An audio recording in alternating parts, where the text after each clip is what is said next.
Hey everyone, Rarity Dash here, and it's time for another reaction request. If you have a video that you'd like me to react to, check the description below. There's a link that'll take you to a Google document with all the relevant information.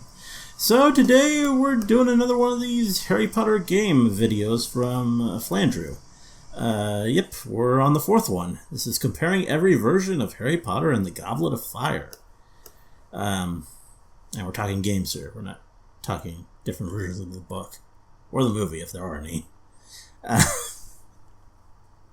But, yeah, this is the Goblet of Fire game, or games, and it's only 11 minutes, so I think we're at the point where the games, there aren't very many versions anymore. Like previous ones, there were, like 4 or 5 distinctly different games. I figure it became a bit more homogeneous around this point, and that's why we only have an 11-minute video. Though for the next book, we go back to an 18-minute video, so maybe things go back in the other direction. I don't know. Anyway, let's go. I know nothing about any Harry Potter Goblet of Fire games, so eager to learn.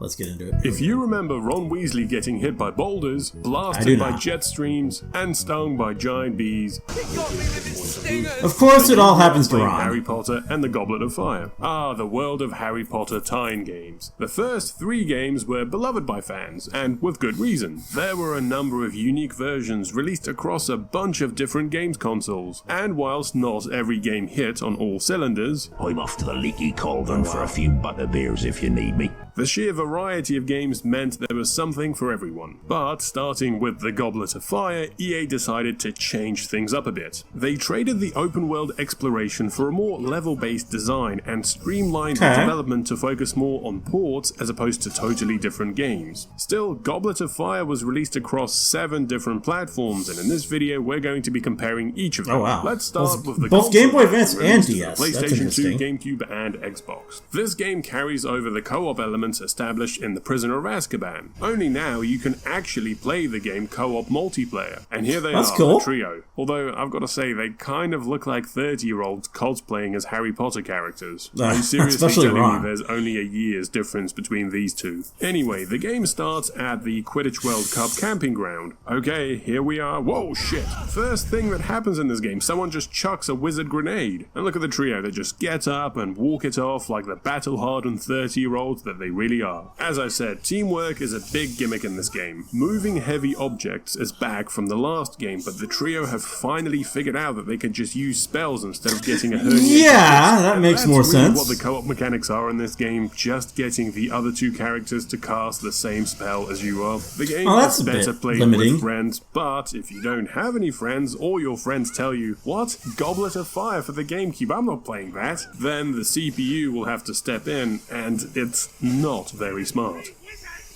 Well, is someone gonna help me? And look, only after you move the log do these other 2 start helping you. Ron's AI in particular is definitely missing some code. Well, I mean, Pizza Hut you could argue that's in character. With the new My Hut box, starting at $6.99. Oh god. So yeah, you start the game moving through the campsite as it's attacked by Death Eaters. It's the Dark Mark, Harry! Oh no, someone's turned the sky into a low-resolution JPEG. So after the campsite, you move on to Hogwarts, where you do a bunch of Defense Against the Dark Arts levels for Moody. Most of the game consists of you going through these levels, casting spells together to solve puzzles, and unlocking these challenge shields. And unfortunately, you're going to have to replay each level a bunch of times to get enough shields to progress through the game. Think of it this way, they took out all the open world exploration from the first 3 games, kept the dungeons, and made you redo them a bunch of times. Doesn't that sound like fun? A few other elements from Prisoner of Azkaban were carried over into this game. You know, the most annoying ones, like these fire-breathing salamanders, and the other characters shouting tips at you if you stand still for longer than a second. We'll have to use the cauldron. There's also no camera control, so you can't keep track of the AI characters. Every now and then you'll just see their health bar take massive damage and hear them screaming off screen.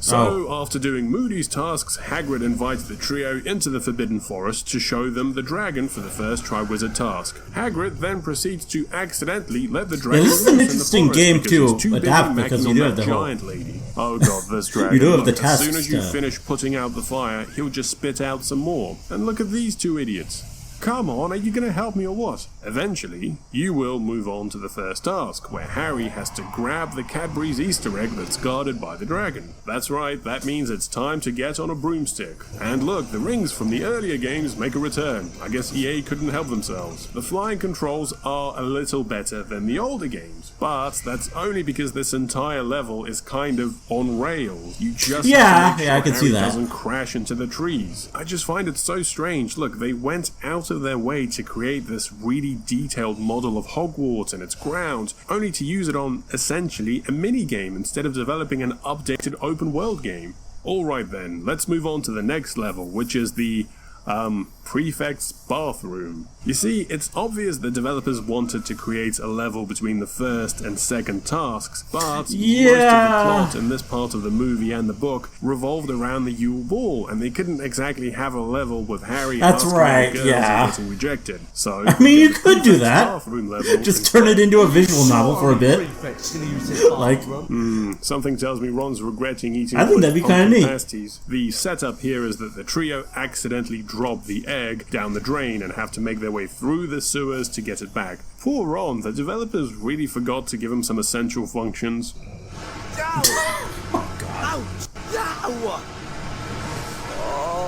We then move on to the herbology level to apparently collect some gillyweed that Harry needs for the second task. Guardium Leviosa! Can't you be more careful? Jesus Christ, Professor Sprout really let this place go. So the game is also filled with these really annoying Pokemon rejects that keep getting in the way every time you try to cast a spell. You've got the doggy lizard, or the salamander, or the fat bees. Okay, finally we're on to the second task. I wonder what interesting gameplay elements the developers will introduce here. underwater It's the level. dragon level again, only slower and underwater. Look, it even has the rings. Of course it To be is. fair, Harry can now jinx the mermaids. So yeah, it's got that going for it. With that done, the game moves right on to the third task. That's right, no more filler levels, we go straight to the maze. Okay. This level is literally a maze. Wow, I'm having so much fun. Eventually, the maze does start to close in on Harry, at which point it kind of stops being a maze and becomes another on-rails chase section. And also, it doesn't really matter what direction you run in, just keep running. Harry then has to save Cedric by taking on these giant crabs who shoot fire from their asshole, just like my friend Tom after a night out and a strong Indian. Oh, shit, I think he's dead. Oh, no, he's fine. A few moments later. Kill the spare! And here we are, the final battle with Voldemort. Eventually, first, Harry has to fight these reanimated skeletons. Hold on. Don't remember if this that. fight takes place in the village Voldemort's family's from, then I'm pretty sure I've just picked up and chucked Tom Riddle's great aunt Bessie. Oh, nice, a pumpkin pasty. Well, Okay, here we go. I don't think he would Theme care, struggle. actually. Whoa, fucking hell, whoops. Sorry about that. Shit, sorry. Alright, Harry, you're done. Get the port key before the council turns up and makes you pay for all these damages. And there you have it, the console version of the Goblet of Fire. I would say this game is better when played with a friend, but be warned, the repetitive level design and awkward camera angle will put a serious strain on your friendship. In fact, if you manage to beat this game co-op and you're still talking at the end, then you've got a friend for life. And fellas, if you complete this with your girlfriend, and she doesn't leave you, then you better marry her. Moving on, there's also a version of this game for both the PlayStation Portable and the PC, but they're pretty much the same as the console version apart from the visuals. The PC Interesting. has slightly better graphics, whilst the PSP has obviously slightly worse graphics. It's actually oddly impressive how these developers were able to upscale and downscale this game according to the hardware. Also, the downgrade in graphics on the PSP means Voldemort has a really creepy face. And speaking That of is pretty handhelds, creepy, let's yeah. move on to the Game Boy Advance version. Yeah, what's Just this like its gonna big be? brother, this game also revolves around playing as the trio and using spells to solve puzzles. The gameplay is very similar too, and you'll be glad to know the AI in this version are also idiots. This version uses pre-rendered 3D sprites that were popular with Game Boy games at the time. They're alright, but I do kind of miss the cartoony style of the older Game Boy games. Okay, with the campsite done, we arrive at Hogwarts. The Game Boy version focuses a lot more on puzzles. It's actually quite similar to the Philosopher's Stone game for the Game Boy Advance. So you go through Moody's challenges, then the forest, before finally reaching the first task. It's your standard sideways chase. It kind of reminds me of the lava level from the old Aladdin game. Okay, so remember how I said the console developers had to do the Prefect's bathroom level because they couldn't do a level based on the Yule Ball? Well, the Game Boy developers said, hold my beer. Here it is, the Yule Ball level, and it's a dance minigame. Of course it is. Oh, just look at Harry's dance moves. That's kind of ridiculous, but I like the Prefect's bathroom level for trying. More plumbing-based puzzles here. The Herbology level is replaced with Hagrid's Care of Magical Creatures class, but it's pretty much the same. What the hell is Hagrid doing? Get in my belly! On to the second task, where we get a nice tribute to Echo the Dolphin. Or maybe that's a tribute to the Hunt for Red October game. Anyway, you then do a bunch of challenges for Moody before finally moving on to the third task, which, again, is a maze. This is followed by the Voldemort battle. Literally what it is, so can't really blame them for that. Oh. Okay, so something really odd happens right before the beam struggle. Look at this. Does Voldemort throw a Yu-Gi-Oh card at Harry? Anyway, kind of looks like beam it. Struggle. Wait, what? Oh. The beam struggle is another dancing minigame?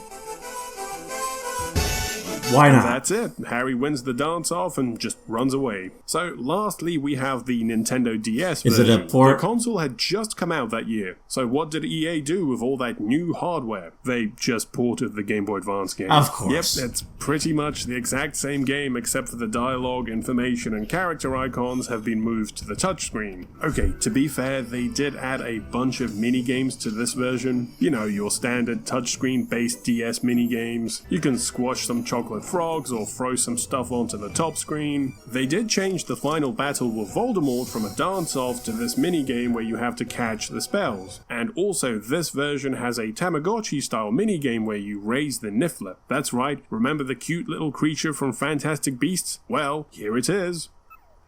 Oh. Kids, don't do drugs. And so, there we have it. Every version of the Goblet of Fire game. What can I say? There's a lot of repetition in this game. Same puzzles, same spells, replaying the same level again and again. The only positive I can think of is that this was, and remains, one of the few local co-op Harry Potter games. But, I'll be honest, this was probably the low point for the series. The good news is the developers realized that too, which is why the next two games were a return to open world exploration.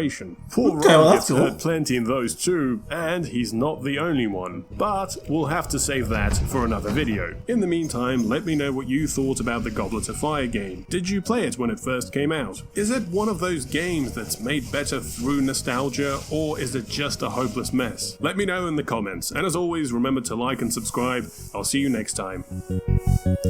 Alright, yeah, as always, these are pretty interesting. Just, learn about what the games were like. Yeah, this was a cool video. The games, yeah, these definitely look like a step backwards for the series. Like, I mean, I would say that the portable version looks like it looks more my style than the GBA DS, but even still, like, I preferred the look of those RPGs they were doing before, and yeah, the open world approach is probably better for the main console games. So, yeah.